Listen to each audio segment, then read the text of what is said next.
tu me dis Non, pause, on va faire un petit react chill, tranquille, on s'arrête, on discute. Là, on passe à la deuxième partie de l'émission, comme ça, là, clac. C'est parfait. Je lance, c'est let's go. Il n'y a pas les Esquimaux, etc. à l'entracte non Voilà, si vous voulez réagir, vous me dites pause et je fais pause. Pourquoi est-ce que vous ne parlez pas de génocide pour ce qui se passe à Gaza? Si, attends, ça dépend, parce que je vois que l'ingénieur du son est en train de partir. Ouais, du coup, on nous entend ou Attends, pas voilà. Mais déjà, peut-être tu veux parler du contexte de la vidéo. Bah, c'est chez Lumi, à Luma. J'aime beaucoup Lumi, d'ailleurs. Je Ouais. passe, voilà, le bonjour. La question est très claire de Ouais. Lumi. Pourquoi vous ne parlez pas de génocide à François Ruffin? Et puis là, c'est le drame. Pourquoi est-ce que vous ne parlez pas de génocide pour ce qui se passe à Gaza? Je considère que est-ce qu'il va y avoir une extermination des Palestiniens? À votre avis? Il a un regard grave, comme ça fait peur. Ah ouais. Laisse la phrase d'après qu'on puisse... Non, c'est pas ça le sujet. Ah, c'est pas ça le sujet. Alors, Donc Ruffin, il est contre la CPI, il est contre le droit international, il est contre toutes les ONG de l'histoire. Il a dit qu'il était contre la CPI. Non, mais là, justement, ce qu'il dit, Ah, c'est qu'il n'y a pas risque de génocide pour lui. Ah oui, d'accord, ok. C'est ce qu'on lit dans sa phrase. Qu'est-ce que t'en penses Même si on est le plus neutre possible, il y a au moins des rapports de l'ONU. Enfin voilà, on peut s'en remettre au moins au droit international. Il dit pas qu'il n'y a pas de risque génocidaire, je pense pas. Ah bon? Ouais, faudra écouter un peu. Je considère que est-ce qu'il va y avoir une extermination des Palestiniens? Non, c'est pas ça le sujet. alors en fait, En il, revanche, non, il relie le mot... Lumi, elle lui dit pas est-ce qu'il y a un génocide à Gaza, elle lui dit pourquoi vous ne parlez pas de génocide. Et lui il répond en gros parce qu'il en reste un. Parce qu'il reste un Palestinien. Ouais. Il n'y a pas eu d'extermination. J'ai pas encore entendu. Attends, tu vas écouter tout et après tu veux réagir. Il dit parce qu'il n'y a pas eu d'extermination. Extermination, ça veut dire que tout le monde a disparu, on est d'accord. Ouais. Donc ça veut dire que pour lui, il n'y a pas de génocide Tutsi, il n'y a pas de génocide serbe, il n'y a pas de génocide arménien, il n'y a pas de génocide juif, bien sûr. parce qu'il en reste. Tzigane. Mais en plus, c'est même pas ça la définition de génocide dans le droit Mais bien sûr international. que non, C'est bien sûr. la volonté de. C'est ça. C'est pas le fait de. Donc si tu as la volonté de exterminer toute Il une y a quand population. même une nuance entre l'acception française et l'acception américaine dans les textes de l'ONU. Oui, justement, c'est ça. C'est peut-être là-dessus qui. Ah, il y a une différence entre les traductions. Oui. Alors, non, d'acception, pas de traduction. Il y a l'acception, bien sûr. Ouais. Là, ce qui est très étonnant, juste pour te donner rapidement mon point de vue, c'est ce que je trouve très étonnant. On va regarder la suite, c'est pas très long. Alors d'ailleurs, je salue l'Humanité, c'est un nouveau format de l'UMA qui a eu la très bonne idée de recruter l'UMI pour ça, et je les félicite tous les deux pour cette nouvelle aventure. Moi, ce qui m'étonne, c'est qu'est-ce qu'il va faire, pourquoi va-t-il faire du end-to-end? C'est-à-dire qu'on lui demande pas, on lui demande pas de cocher toutes les cases du génocide, de dire que c'est un génocide, on ne demande même pas ça. On lui demande pourquoi il ne parle pas du génocide. Il peut parler d'une épuration ethnique, d'un nettoyage ethnique, de ce qu'il veut, mais là, on dirait qu'il est en train de tirer à la Enthoven ou à la Fourest pour essayer de dire que c'est pas si grave que ça. Et c'est ça qui est terrible, c'est que ça laisse une impression, et vous l'avez dit, en plus c'est dit avec gravité, ça laisse une impression qu'il est en train de faire du printemps républicain militant. Et sachant qu'il est déjà dans une phase qui est pas terrible vis-à-vis de la gauche et de son positionnement, on a du mal à comprendre ce qu'il fait, ce qu'il veut et où est-ce qu'il va. Là, je crois que ça va pas le servir franchement. Mais c'est parce que la Palestine, c'est pas un sujet qu'il a beaucoup traité lui, il me semble. Il a souvent et donc, comme tous les sujets qu'il traite pas, en fait, il est réactionnaire de base. Je sais plus qu'il y avait quelqu'un qui avait dit ça, je crois, c'est Framont, qui avait dit en fait dès qu'il y a un sujet qu'il maîtrise pas, il devient réactionnaire sur le sujet. Donc on peut en lancer. Ouais. En revanche, ce qu'il y a, c'est une volonté de destruction de la société palestinienne. Quand même. De destruction de sa culture. Et du peuple aussi. Continue. De destruction de son peuple en le faisant éclater en différents lieux. Il y a une volonté non pas d'extermination. Le génocide, pour moi, ça signifie l'extermination de tous les habitants. Heureusement, on n'est pas là. Attends, vas-y. Qu'est-ce que tu veux dire, Youssef? Là, c'est absolument effrayant parce qu'effectivement, c'est ce qu'on dit, c'est ce qu'on disait précédemment. Je veux dire, il dit bien, il n'y a pas une volonté d'extermination. Hein, et bon, ça a été dit, il s'oppose totalement à des milliers et des milliers, même des millions et des millions de personnes, mais surtout en ce qui concerne les juges hein, et des observateurs, des avocats, etc. Il n'y a pas une volonté d'extermination. Mais alors, s'il n'y a pas de volonté d'extermination là-dedans, où y en a-t-il une? Je veux dire, ça a été dit par les Israéliens, ça a été dit, ça a été redit, ils se font filmer, ils chantent il n'y a plus d'école à Gaza parce qu'il n'y a plus d'enfants, non mais enfin des choses absolument effroyables, comment ils s'en vantent, rappelez-vous le match en Hollande, etc. Mais même des dirigeants, parce qu'à la limite, là, on pourrait dire c'est des sbires. Mais des dirigeants eux-mêmes l'ont dit, etc. Le plan, et surtout, ils le mettent en application. Parce que si c'était uniquement des paroles, mais ils le mettent en application dans Nord-Gaza actuellement, c'est absolument effrayant. Ouais. Et surtout, je rappelle que la définition de l'ONU, hein, c'est la volonté, c'est... parce qu'il y a un moment, il évoque ce qu'on appelle un sociocide. Quand il dit ils détruisent la société israélienne. Rappelons palestinienne. Mais rappelons que le sociocide entre dans la volonté génocidaire pour l'ONU. Justement, la destruction, la groupe social. Absolument, ça entre dans la définition du génocide pour l'ONU. Hein, dans l'acception. Alors, l'acception américaine, paradoxalement, qui est beaucoup plus large que l'acception française. Hein, du coup. Mais même en ce qui concerne l'acception française, je veux dire, dans l'acception française, il faut des preuves, on demande des preuves écrites, des choses comme ça. Mais ils le disent, ils l'écrivent, non mais j'hallucine complètement. Alors ce qu'il y a de très très grave, c'est qu'on se demande pourquoi. Parce qu'il espère quoi, monsieur Ruffin? Il espère gagner des voix, il espère quoi? Il espère... Mais non, parce qu'il n'en fera jamais trop. Ça sera trop peu, sera considéré par trop peu. Pour les soutiens de Netanyahou, hein. Faudrait qu'il aille plus loin, etc. Et il perd d'un côté et il perd de l'autre. Genre, c'est effrayant. Il se trouve dans une situation, et surtout, il donne des arguments au soutien du génocide à Gaza. Oui. Moi, quand je vois ça, je me dis, quel aplomb quand même. Le mec, il a de l'aplomb. Un petit comme ça blanc qui vient contredire quand je dis petit blanc, ça pourrait être un petit arabe, hein, enfin, qui vient contredire les grandes instances dont on a parlé, la CPI, la CIJ, la CPI, l'ONU. Voilà, et je me dis, mais en fait ces gens-là, si j'avais moi Ruffin en face de moi, je lui dirais, mais en fait, écoute le gouvernement israélien. Tu parlais des décideurs, Smotrich, qui est l'ancien ministre de la Défense, il a dit, on va diviser la population de Gaza par 2. Alors à Ruffin, je vais lui dire, donc s'il avait dit par 3, par 4, par 5, il considérait que là, parce qu'il dit quand même, il n'y a pas une volonté d'extermination, alors que si, et elle est assumée complètement, en fait, par le gouvernement israélien. Et là, on retrouve bien, je trouve, le point de vue de la gauche, vous voyez, un petit peu comme ça, la gauche molle, qui dit c'est pas bien la guerre, mais quand même. Parce que ces gens-là, en fait, ils n'écoutent pas.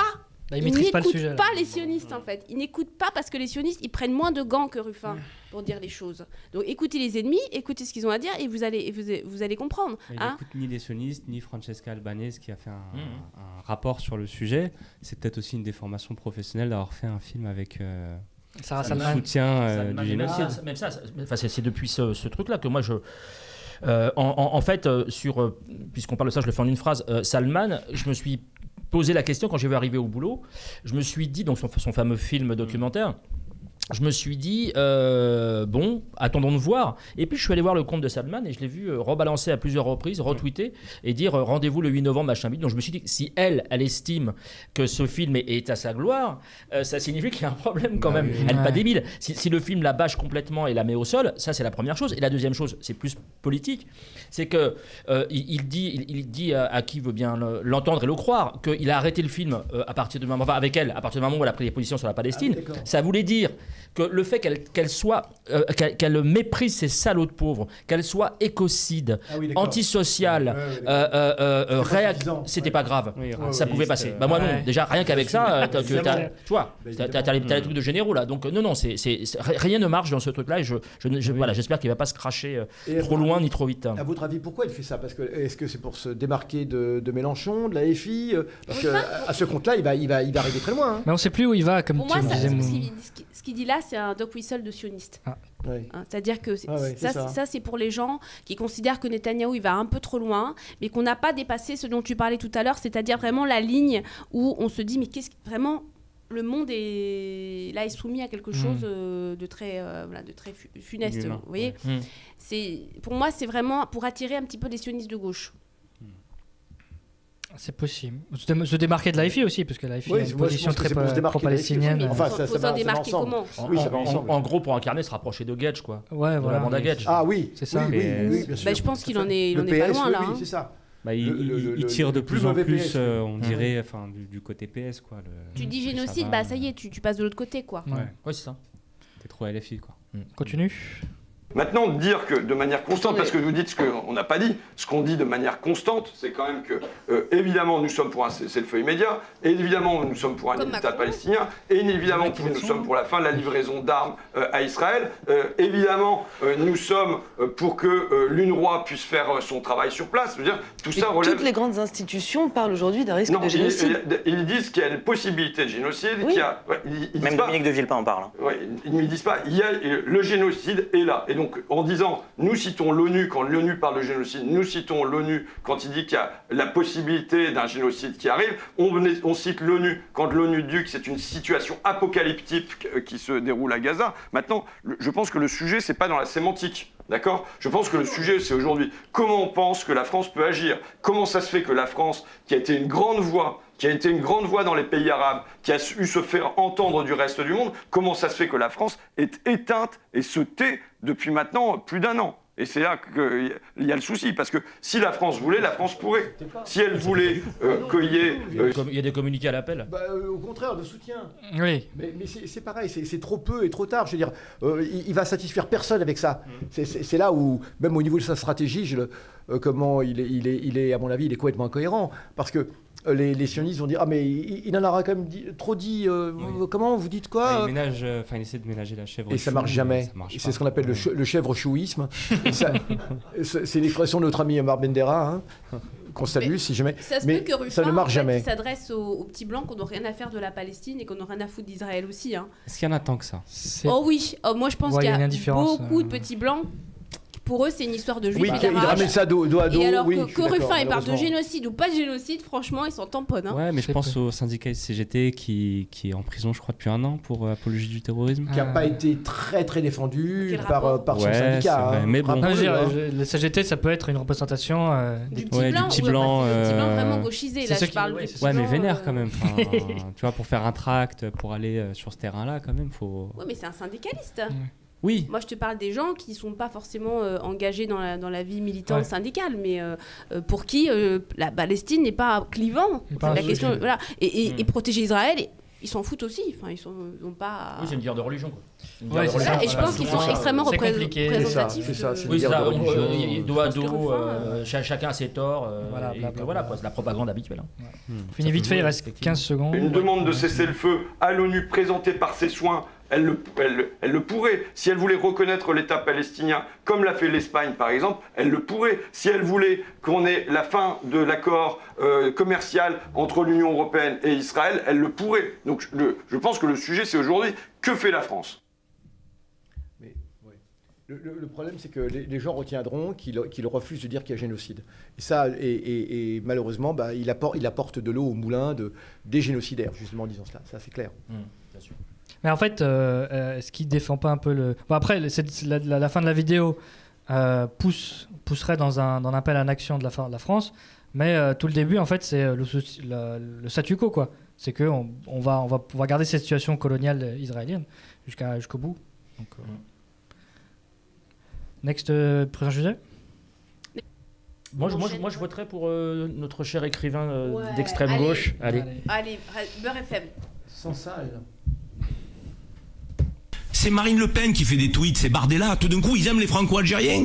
Mais ils aiment les Franco-Algériens quand ils crachent sur l'Algérie, quand ils diffusent la haine de l'islam, du musulman. C'est ça qu'ils aiment en sang sale. C'est pas la plume de l'écrivain, c'est pas la défense des libertés.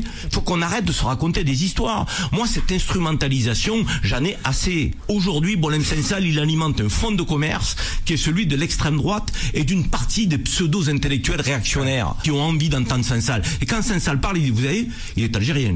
C'est lui qui dit que l'islam est pas une religion qui traite les femmes et les hommes de la même manière. C'est lui qui dit que l'islam est une religion violente. C'est lui qui dit que l'islam est le terreau du terrorisme. Comme c'est lui qui le dit, il faut le croire. Ouais. Donc ils se servent de ce genre d'individus. Ils montent au pinacle pour pouvoir critiquer plus facilement, insulter, propager une forme de haine. La France et l'Algérie ont une relation qui est inéluctable, qu'il faut créer un pont là où certains veulent lever des murs. Oui, il y a des tensions diplomatiques, oui, il y a une histoire douloureuse, mais notre relation est inéluctable, notre histoire est inéluctable. Il y a 5 millions de Français d'origine algérienne en France, et il y a énormément de Français pieds noirs, séfarades, qui ont vécu en Algérie, qui n'ont pas de haine de l'Algérie. Il faut qu'aujourd'hui les gens de paix, les gens positifs, les gens qui veulent se respecter, s'unissent et mettent à mal ces Boualem Sansal, pseudo-écrivains islamophobes qui propagent la haine. Alors moi, je souhaite pas qu'il passe 15 ans ou 20 ans de sa vie en prison. Je n'ai pas dit ça. Je dis que l'Algérie devrait lui interdire de rentrer sur son sol parce qu'il insulte ce pays et peut-être les déchoir de sa nationalité. Les sujets que nous avons en France, pour certains qui bafouent les règles de droit en France, qui ne respectent pas la France et qui n'aiment pas la France, on a ces débats-là. Pourquoi l'Algérie ne l'aurait pas avec Boualem Sansal? Voilà. Petite réaction. Ah, Youssef est en train de... Non. J'étais en train d'essayer de retrouver une page de Sansal pour que les gens aient quand même... Allez, il y a quelqu'un dans le chat qui dit Zeribi est en train de se moïser. Même lui, il commence à capter que l'islamophobie envahit tout le débat. Se moïser, ça veut dire quoi? C'est-à-dire que... Tu peux me... Ouais. Vas-y, Mehdi, vas-y. C'est-à-dire qu'en fait, il y a la moïsation, c'est un ami à nous qui en parle. C'est qu'en gros, il y a certains sujets où les gens se séparent en deux. Donc, tu as ceux qui sont pour, ceux qui sont contre, notamment la Palestine, où tu as vraiment eu une fracture nette. Mais ça et oui, justement, quand ils coupent la mer en deux. Ah, d'accord. Ouais. Et du coup, oui, Karim Zeribi, il y avait déjà des petits signes avant-coureurs. Je crois que c'était au moment de l'affaire Naël, tout ça, où il n'était pas, tu vois, malgré qu'il soit de droite, il n'était pas 100% sur des positions vraiment droitardées. Et là, depuis la Palestine, ça y est.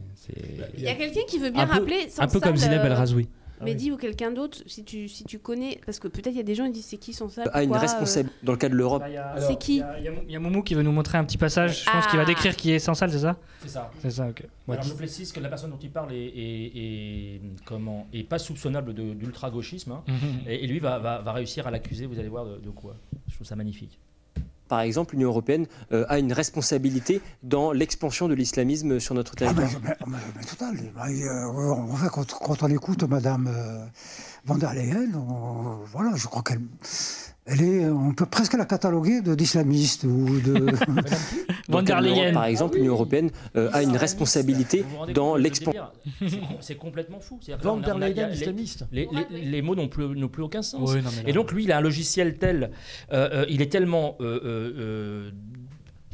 à la droite de la droite, qu'en fait, tout ce qui reste sur la gauche, et c'est bien ce qu'a expliqué Zeribi avec ses mots, c'est qu'il est évidemment soutenu par des gens qui crachent régulièrement sur la double nationalité, qui là se retrouve en lui un espèce de génie, de génie de la littérature, alors que je suis sûr, entre nous, qu'ils n'ont pas lu un seul de ses bouquins. Bah oui. Des Rachel Kahn, par exemple, la faussaire qui la main sur le cœur, appelle à sa libération, alors que je ne sais même pas, c'est pareil, si elle a déjà lu. Sophia Pascal Pro en a fait des caisses, Sophia Aram, évidemment. Oui. Et puis alors l'espèce de tanche, là je le connais pas, je l'appelle Dent Blanche, là, celui qui a créé une association contre tous les racismes. Vous savez, qui était sur les plateaux à un moment donné parce que il dénonçait les francocides et puis le racisme anti-blanc. Ça vous dirait ce truc-là? Un fada qui disait, il a créé une asso contre tous les racismes, évidemment, parce que ce qu'il voulait dire, c'est le racisme anti-blanc. Il a été invité, il a fait le tour des plateaux de Facholand sur cette question-là. Lui a dit qu'il fallait faire une manifestation en France. Il est temps de faire une grande manifestation en France pour appeler à son retour. Alors, ce qu'on a regardé là, c'est envoyé par Laurent de Béchade, peut-être. C'est ça, exactement. C'est Maud de Destangal qui a extrait cette petite vidéo là pour nous rappeler qui c'est. Et voilà ce qu'elle dit.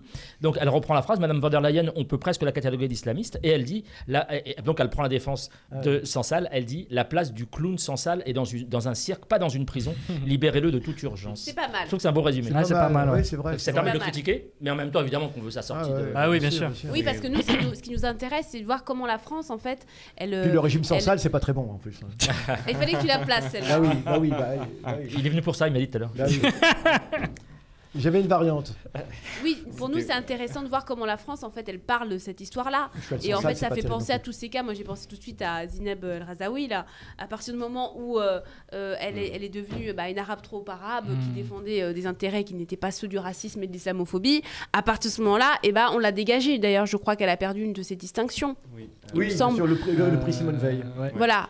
Lui, c'est pareil. Lui, voilà, on se rend bien compte que tant qu'il crachera sur les musulmans, ça ira. Alors, et puis le jour où il va arrêter, si un jour il arrête, bon, allez, soyons optimistes. Non, c'est pas du tout. Non, je vais vous dire pourquoi. Parce qu'il faut savoir qui est Sansal, d'abord, au départ. C'est un haut fonctionnaire algérien. En Algérie, absolument. Il est même rang de sous-ministre. Hein. Il était très, très haut. Hein. Et donc, du coup, c'est quelqu'un qui ensuite vient en France, qui décide d'être en France. Bon, c'est très bien. D'ailleurs, il a eu la nationalité française très rapidement. C'est quand même assez à remarquer. Enfin, je veux dire, parce que ça s'obtient très difficilement. Donc, ça veut dire que qui est-il pour cela quel gage il a donné? Parce que forcément... Et avec Sansal, c'est ce que j'appelle le syndrome Chelgoumi. C'est-à-dire que... au départ, ils ont peut-être des convictions. C'est comme Sifawi, c'est comme l'Algérie n'a jamais autant exporté de génie littéraire que depuis qu'il crache sur l'Algérie. Mais c'est pareil aussi. Il y a aussi un rapport avec Daoud. C'est que ces gens-là au départ, et Kamel Daoud qui au départ était quelqu'un de bien, qui écrivait dans le quotidien d'Oran, qui était un des journaux les plus intéressants en Algérie en tout cas, et qui avait une belle plume et tout. Mais dès l'instant où ils sont captés, on a l'impression qu'il y a une sorte de dérive progressivement.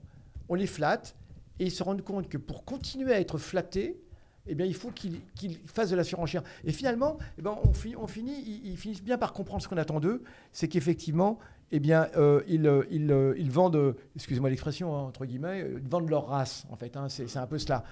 Et qu'ils déballent tout. Tu allais dire pire que ça. Oui, moi je pense à une partie du corps, mais oui.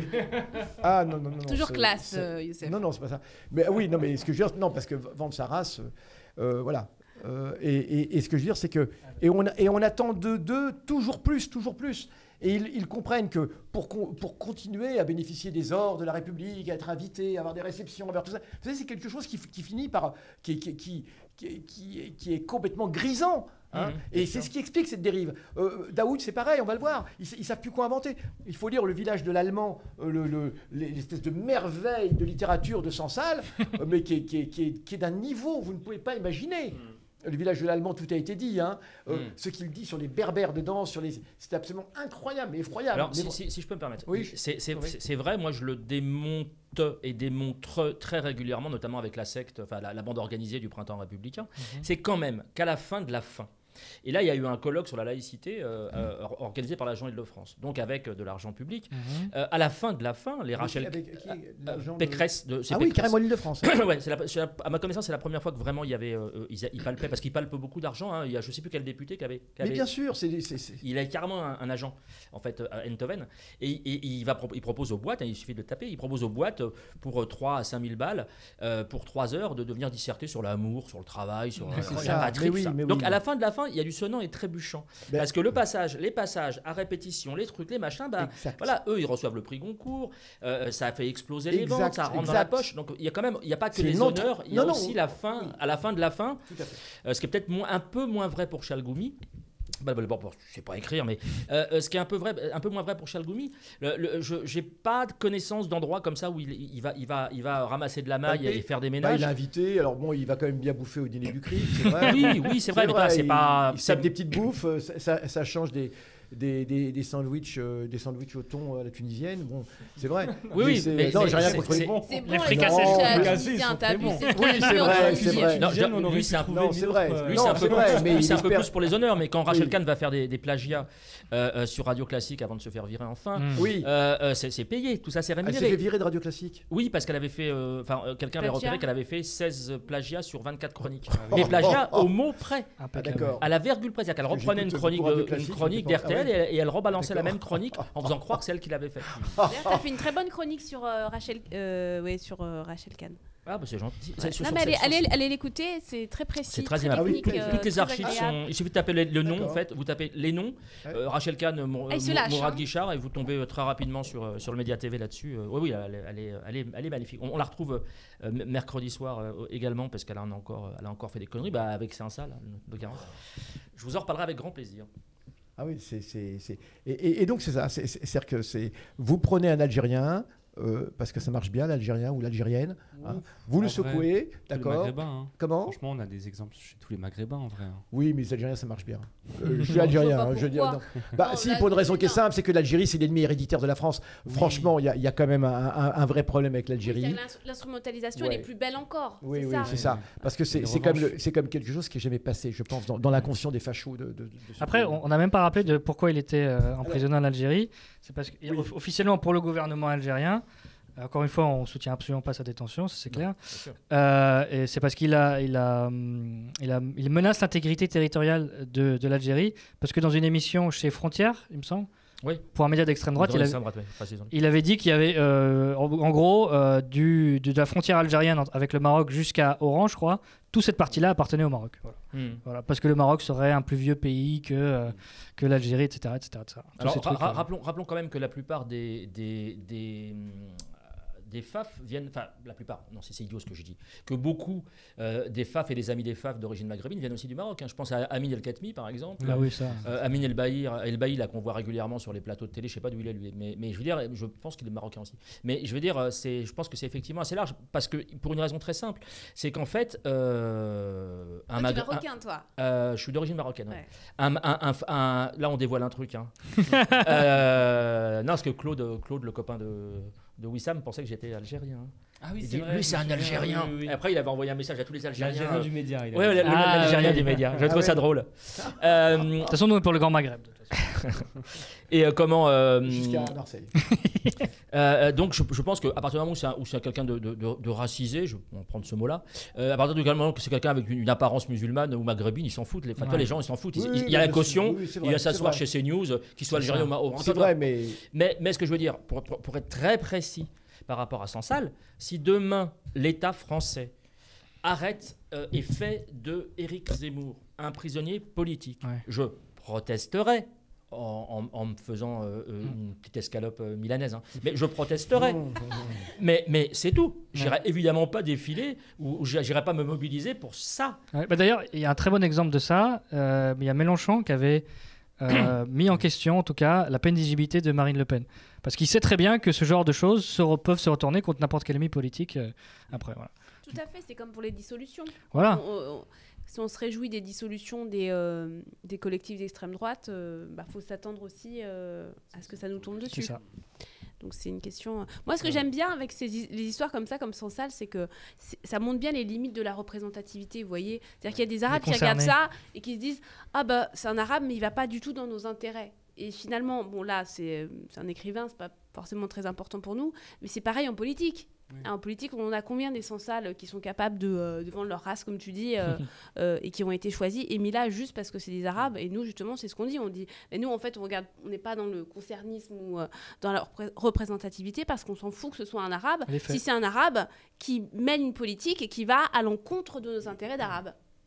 Oui, et puis surtout, il y a une sorte de dignité parce que et c'est pareil pour je dis bien pour le prix Goncourt, la Daoud, c'est que alors est-ce qu'on doit juger uniquement le style, etc., mais pas le contenu. Mais il y a une chose qui est évidente, et ça a été dit par Delphine Orviller, la rabbin, dans un débat avec Daoud. Ils sont en scène tous les deux. Et d'ailleurs, ça a été repris parce que c'est vraiment très, très éloquent. Et elle dit, vous avez le mérite, en gros, j'aurais dit, de vendre votre race. C'est vraiment ce qu'elle lui dit. Elle dit en fait, de lâcher les amarres avec votre truc d'origine, enfin avec et voilà ce qu'on attend. Et moi je dis mais bravo, vous avez tout à fait raison, Delphine Orviller, c'est exactement ça qu'on attend de lui. Et lui est très fier. Alors, faut voir dans son livre, alors qui est un plagiat aussi, bon, c'est prouvé quand même. Hein, je veux dire, la femme dont il a plagié l'histoire, je crois que ça s'est prouvé en Algérie. Je veux dire, dont il raconte l'histoire, mais il raconte autre chose dedans. Donc j'ai un peu regardé et dedans, il évoque comment Abraham avec son fils. Et regardez bien, ça, c'est intéressant. Il dit, on lui demande de résumer son bouquin, et il dit, c'est Abraham. Donc c'est pas Abraham, c'est une femme. Abraham, voilà. Abraham, qu'est-ce qu'il a fait? Il se lève le matin, il a mal dormi, il y a son fils qui est là, son fils lui dit, je sais pas trop quoi, il le prend, il le met dans la montagne, puis il le zigouille. Quoi. Il veut l'égorger, selon la tradition, et Dieu empêche, etc. Et bien là, dans son livre à lui, Abraham, c'est une femme, ça marche toujours, le maghrébin qui fait l'éloge d'une femme, c'est toujours bien vu. Hein. Parce que c'est bien connu que les maghrébins ils maltraitent les femmes. Bah exactement, hein, donc là, c'est une femme, et elle ne fait pas ça du tout, elle prend sa fille, et puis elle lui avoue les choses, et puis enfin, ça se passe différemment, et tout. Et vous avez compris le truc. Hein, voilà, il a révélé que nous, les Maghrébins, ben voilà, on a un problème. Et c'est terrible. Donc j'ai tenu à vous raconter ça pour vous. C'est exactement ce qu'on attend de lui. La fois d'après, vous verrez qu'il ira encore beaucoup plus loin. Or, le pauvre Sansal, c'est qu'il y a la concurrence. Il y a la concurrence de Sifawi, il y a la concurrence de Daoud. Fallait qu'il se place. Hein, donc, il a été chercher cette histoire de frontières et il reprend les arguments, vous savez, de cette espèce de gros historien facho, de prétendus historiens. Ah oui. Ça vous dit quelque chose? Avec l'homme aux moustaches comme ça et qui, je le vois visuellement, qui réinvente complètement l'histoire de l'Afrique. Le révisionniste. Ah oui, c'est absolument incroyable. Les bienfaits de la colonisation. Après l'Algérie, mais de façon absolument incroyable, il passe son temps à cela. J'ai oublié son nom. Bon, en tout cas, voilà, c'est exactement cela. Ce que Sansal fait, c'est exactement cela. C'est-à-dire qu'on n'est pas là pour glorifier une histoire, mais simplement de dire que l'histoire est complexe et on ne peut pas résumer. Puis on sait très bien que dans quel objectif il fait cela. Il fait cela pour... Voilà, donc voilà un petit peu ce que je veux dire, c'est que Sansal, on n'a jamais dit qu'on souhaitait qu'il soit en prison, et je pense que la formule était pas mal, mais personnellement, je ne... Oui, le coup de l'asile, là, de le mettre dans un asile. La place au cirque, mais pas dans une prison. Ah, au cirque. Oui, c'est ça, oui. C'est ça, exactement, sa place est dans un cirque. Voilà, il faut le libérer impérativement. C'est pas mal. On va rester là-dessus, on peut finir là-dessus parce que je trouve que c'est pas mal. Allez, c'est pas mal. Juste une pensée pour évidemment Nedjib Sidi Moussa, qui a trinqué, qui est un politologue, qui s'est retrouvé sur le plateau de C'est à vous, je crois, ou c'est ce soir, ou je sais plus. Enfin, j'en ai marre de ces titres d'émission là. C'est tous les mêmes. Enfin bref. Il a dit rigoureusement, c'est un politologue, donc évidemment il s'appelle Nedjib. Il était sur le plateau et il a dit exactement ce que nous venons de dire.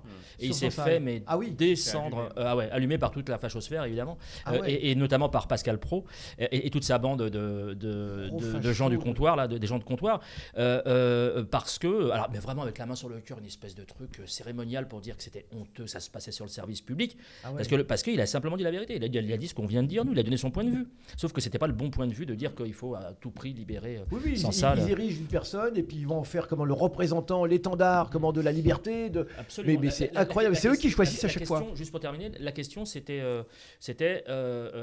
est-il d'extrême droite? Et lui il a dit bah oui, il suffit de prendre ses écrits. Bah oui. Mais c'est pas pour ça qu'il est bien en prison. Mais oui, vous me posez la question, est-ce qu'il est d'extrême droite? Il est d'extrême droite. C'est clair, net et précis. Et argumenté. Et donc oui. Et il s'est pris, mais vraiment, il a mal encaissé le truc là. Pro n'aime pas qu'on accuse d'extrême droite n'importe qui, parce qu'il est bien placé pour le savoir, lui. Bon, en tout cas, on n'est pas d'accord avec Pascal Praud, et ça, c'est bien de le savoir. Ouais. Et du coup, on passe à la dernière vidéo. On s'est dit avec Yazid qu'on allait regarder Coquerel, qui se fait attraper la veste par Bourdin, c'est ça? C'est comme ça qu'il s'appelle? Jean-Jacques Bourdin. Allez, un peu Sud Radio, ça fait du bien. J'ai une question quand même, puisque vous parlez d'ennemis de l'intérieur. Est-ce qu'un islamiste est un ennemi de l'intérieur? Je vous pose la question. Non, je ne vais pas vous répondre à cette question, Jacques Bourdin, parce que je vais vous dire pourquoi. C'est que j'ai eu trop tendance depuis d'un temps à savoir que derrière le mot islamiste, en réalité, c'est musulman. Voilà. Et derrière le mot mais bien sûr, musulman. Oui, ça c'est sûr, c'est pas ce que je viens de vous dire. C'est que ceux qui utilisent la rhétorique que vous êtes en train d'utiliser et de concentrer l'interview sur ce sujet, pas du tout, parce que vous faites peut-être la différence. Vous faites pas la différence. Vous justement.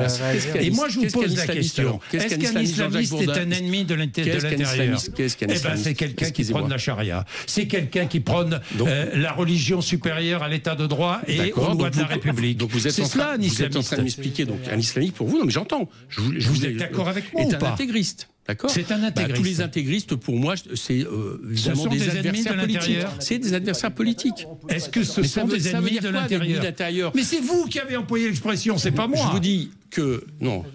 Jean-Jacques Bourdin, ne me faites pas dire ce que je n'ai pas dit. Si. Je vous dis une chose, c'est que depuis quelques temps, on fait de l'arabo-musulman. le cœur du truc, c'était vraiment, je trouve, le début. Et moi, alors c'est marrant parce que je l'ai passé, je l'ai analysé dans ma dernière séquence, dans ma dernière chronique, pardon. Ça fait pas. Exactement cette séquence-ci. Et en fait, ce que je trouve très intéressant, c'est, alors régulièrement je le fais, je félicite de plus en plus des gens comme Coquerel, c'est la deuxième fois qu'ils bénéficient d'un top, des gens comme Yann Brossard également, ou comme Bompard, qui je trouve font de plus en plus le job. C'est-à-dire qu'ils se laissent plus mener par le nez. Il faut que je passe un peu ce que tu disais tout à l'heure, c'est-à-dire qu'il faut que je passe et si je la ramène, je ne serai pas réinvité. Maintenant, ils y vont. Et là, il a très bien fait de dire non, je ne vous réponds pas. Parce que c'est un piège. Et vous êtes en train de me faire tomber dans un piège, Monsieur Bourdin, qui avait changé de radio pour des histoires de mœurs. Bah oui, je le place pour le plaisir. Vous ne pouvez pas continuer comme ça impunément à nous emmener sur un terrain glissant pour nous traiter comme avec l'antisémitisme. Hein. C'est pareil. Islamisme, antisémitisme, islamo-gauchisme, wokisme et compagnie. Et donc, il a très bien fait, je le félicite. Voilà. Ouais, parce qu'il ne répond pas. Il refuse de répondre. Il dit même je refuse de répondre. Il ne reprend pas les termes de Bourdin. Il choisit d'autres termes. Il pose les termes. Pour moi, mais surtout, ce qu'il y a d'aberrant, c'est que quand il lui dit c'est quoi un islamiste, il dit c'est quelqu'un qui prône la charia. Mais d'abord, entendons-nous, on a le droit de prôner la charia tant qu'on respecte la loi. Mais on a le droit d'être intégriste tant qu'on respecte la loi. Ce qui est incroyable, c'est qu'il y a des intégristes chrétiens en France, il y a des intégristes juifs, il y a des intégristes bouddhistes. Lui dit Coquerel. Intégristes bouddhistes, n'en parlons même pas. Apparemment, ils sont même très très en vogue. On aime bien ces bouddhistes, il n'y a pas de problème, même quand ils sont très très islamophobes. Mais alors, on peut très bien ne pas aimer l'intégrisme, on peut très bien être contre les intégristes, mais dire qu'un intégriste est l'ennemi de l'intérieur, c'est autre chose. Ça veut dire qu'on le désigne directement et c'est-à-dire qu'on peut le plomber. Hein. Le problème est très simple. Hein. Donc, islamiste dans la bouche de Bourdin, ça veut dire pour les musulmans. Ça veut dire un terroriste potentiel en fait. Bien sûr. Et menace physique directe. Islamiste, et je me rappelle, parce qu'on avait discuté de ce truc, mais islamiste n'est pas un délit. Et on a réussi à faire, et il a raison Coquerel, à faire coïncider islamisme, musulman, mais voilà. Et terroriste. Et terroriste, et c'est là que je voulais en venir. Classique. Et c'est ça qui est extrêmement grave. Je veux dire, si quelqu'un est intégriste, c'est son problème, tant qu'il n'empêche pas le voisin de vivre et qu'il paye ses impôts, comme on dit. Non mais voilà, c'est ça qui est extrêmement grave, c'est que maintenant on arrive à, et aujourd'hui, c'est un islamiste, non mais c'est incroyable, incroyable. Et puis, communautariste, terroriste. Oui. C'est vous qui veulent rien dire, qu'on nous balance. Quoi. Donc oui, tu as tout à fait raison, je suis d'accord avec toi, c'est très très bien, la sémantique c'est extrêmement important et de ne rien laisser passer à ce niveau, parce que c'est là où on se fait déjà avoir. Hein. Il y a des tas de mots qui sont complètement banalisés, le mot terroriste, on ne sait même plus ce que ça veut dire, même à tel point que cette fameuse loi est... Oui. Un ennemi de l'intérieur. C'est ce que certains font, c'est ce que certains imaginent, et notamment du côté du Rassemblement national qui a largement, j'allais dire, déteint malheureusement sur d'autres formations politiques. Voilà ce que je vous dis. Et on le fait au nom de la lutte contre l'islamisme, comme si aujourd'hui l'islamisme, comme si la vision intégriste d'une religion serait dominant chez nos compatriotes. Pourquoi ne faites-vous pas la différence entre un musulman qui respecte les lois de la République et un musulman islamiste qui ne les respecte pas? Mais je fais la même différence. Je vous pose la question. Mais je vous réponds, je fais la même différence que, par exemple, entre un chrétien qui va avoir une vision très intégriste de sa religion et quelqu'un qui ne l'a pas. Parce qu'il y a des chrétiens qui ne respectent pas la loi de la République. Il y a des chrétiens intégristes, vous le savez. Par exemple, je vais vous citer des constitutions autour de congrégations et autres, certaines écoles qui ont été pointées à la... Mais là, en l'occurrence, je ne parle pas des chrétiens, je parle très souvent qui ont été pointées, par exemple, pour musulmans. Je ne sais quel cours obscurantisme, même prenant, pourquoi pas, le retour à la royauté. Donc, les intégristes existent. Les intégristes sont mes adversaires politiques, mais je ne sais pas trop ce que veut dire cet ennemi intérieur. Et ce qui me frappe là-dessus, c'est que vous me parlez... Ce n'est pas moi. Non, ce que je vous dis, c'est qu'il y a des gens qui font des arabo-musulmans, des ennemis de l'intérieur, d'accord, à travers le vocable islamiste, comme si tous étaient en réalité des intégristes. C'est ça que je vous dis, c'est ça qui se développe, ça fait partie de toute une rhétorique liée avec le choc des civilisations, et c'est ça qu'on essaye d'imposer en France. Je suis contre la division. Peut-être que vous l'avez, mais il y a des gens par rapport à... Vous utilisez un certain discours, un certain langage, qui fait qu'à certains moments, en réalité, vous pointez l'air du soupçon, l'air du suspect, derrière toute personne, parce que comment vous reconnaissez un islamiste de quelqu'un qui justement va dans une mosquée? C'est assez dire, et son comportement, au respect des lois de la République. S'il a un comportement qui enfreint les lois de la République, la justice est là. Voilà. En fait, le discours qui tient, Bourdin, je pense qu'il est partagé par énormément de Français. Hein. Et en fait, je pense que les gens, si tu leur demandes, déjà, dis-moi ce que c'est un islamiste, déjà, ils sont hyper bloqués. Ouais. Parce que vraiment, définissez-moi ce que ça veut dire islamiste. Mais c'est leur avantage de ne pas définir. Le Coran, quoi. Ouais. Voilà. Et fait le ramadan, en fait, il dit islamiste et les lois de la République. Mais alors, c'est simple. En France, soit tu respectes les lois, soit tu respectes pas les lois. Si tu respectes les lois... Parce que si tu grilles un feu, ça veut dire que t'es un intégriste. Enfin, et que tu voilà, un feu, mais c'est ça. La charia, il faut replacer le débat dans le domaine qui existe, qui est celui du droit, en fait. Mais en plus, ils ne savaient pas ce que le mot charia veut dire. C'est quoi le mot charia? C'est la loi. Mais c'est la loi, en fait. C'est tout. Dans tous les pays, il y a des charias en vérité. La question n'est pas qu'il y ait mais c'est vrai. Dans tous les pays. Ça veut plus dire la voix que la loi en réalité. Oui, mais la charia, enfin, telle qu'on l'entend, c'est ça. C'est comme le mot, intifada, je veux dire. Hein. Ouais. On a pris toute une série de mots comme ça, et à qui on va donner un sens, une charge émotionnelle, une charge menaçante, une charge terroriste, émotionnelle. C'est extrêmement grave, ça. Alors, quelques jours avant, il y a c'était le même exercice chez Apolline de Malherbe avec le même Éric Coquerel. Et là, c'était à propos de la présence d'Elias Dimzalen, dans une manif pour, je ne sais plus si c'était quoi, contre le Gala ou contre le match France-Israël. Et il s'est retrouvé dans la même manif. Voilà, c'est comme ça. Il n'a pas à en rougir ni à s'en féliciter. Sauf qu'elle est partie sur un truc et elle lui a dit, donc il s'est tenu. Puis elle lui a dit à la toute fin, les dernières secondes, donc je l'avais eu au téléphone, Coquerel, pour qu'il m'explique. Ouais, j'aime bien qu'il m'explique la genèse du truc. Et en fait, il me dit, elle m'a piégé. Parce que. Ah, mais c'était à Aubervilliers. Oui, c'est ça. Bon, il y était. Parce que, voilà. Et c'est à la dernière. Tu verras, c'était dans l'émission d'il y a 2 semaines. Mais j'ai pas vu. C'était à la dernière seconde, en fait. C'est-à-dire qu'elle n'avait plus le temps de répondre à quoi que ce soit. Et elle lui dit, je vous conseille de regarder qui est, avec son ton, hein, quand elle reçoit des gens de gauche, je vous conseille de regarder qui c'est. Il y a 2 très bons portraits dans l'Express et Le Point. Ah ouais. Et là, un peu comme vous savez, le même de comment il s'appelle, Obama qui lâche son micro là. Coquerel dit super la référence, génial. C'est vrai que Le Point est archi connu pour être un journal hyper sérieux, hyper rigoureux. J'avais trouvé ça bien comme réponse, que ça ridiculise, elle croit le piéger en disant la presse en parle et est d'accord avec moi, mais c'est pas de la presse, c'est Le Point.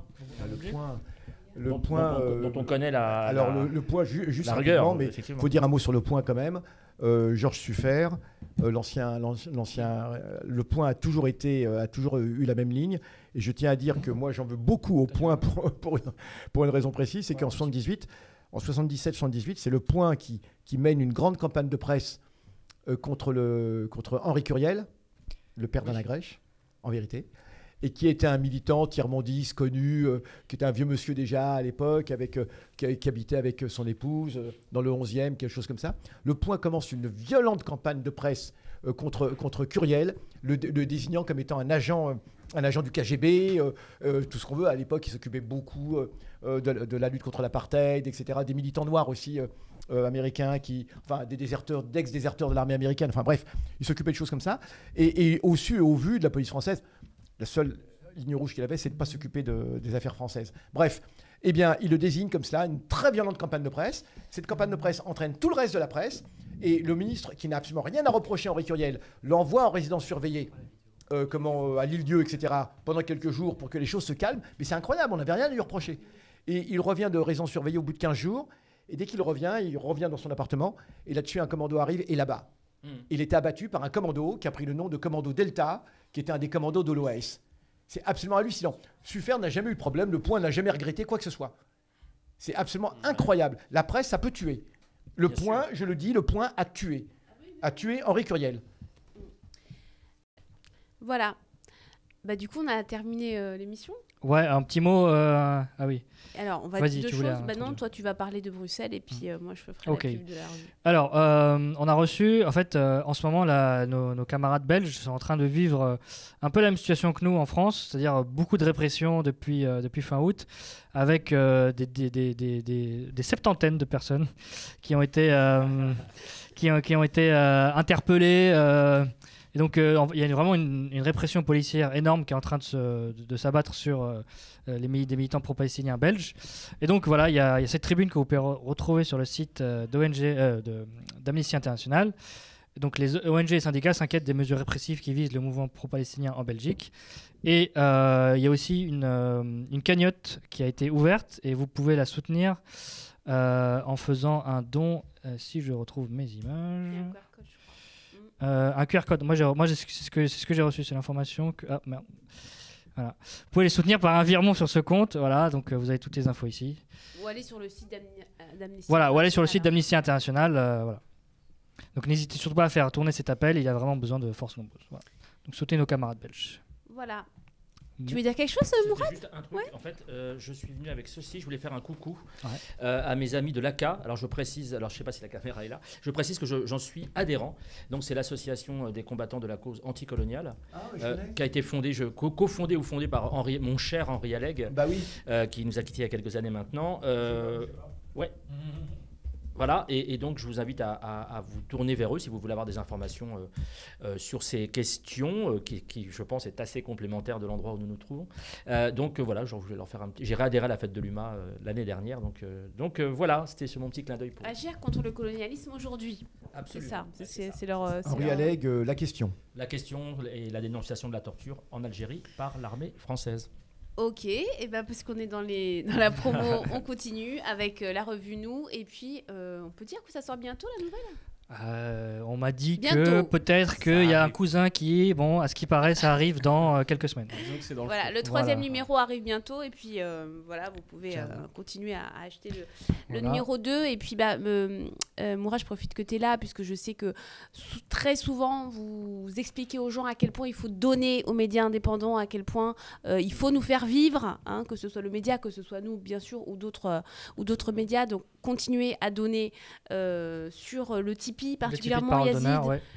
Donc le Tipeee de Parole d'honneur, ça reste, comme on le dit à chaque fois, le meilleur moyen de nous soutenir. Ça nous donne la visibilité à long terme, parce que vous pouvez vous engager à faire un don régulier. Et donc, même si c'est que 1 euro, 2 euros, 3 euros, au moins on sait qu'il y a tant de personnes qui vont donner tant pendant, on va dire, une certaine période stable. Voilà, on peut se projeter dans l'avenir. Voilà, exactement. On peut se projeter dans l'avenir, faire des projets, etc. Donc, le Tipeee de Parole d'honneur reste le meilleur moyen de nous soutenir, tout simplement. Voilà. Merci à tous, merci à Yazid, merci Youssef, merci Mehdi. Du coup, tu donnes le brassard de Tuneli à qui? Le faiseur. La cérémonie de remise. Match nul, balle au centre. Allez, mon cher ami. Super, bravo.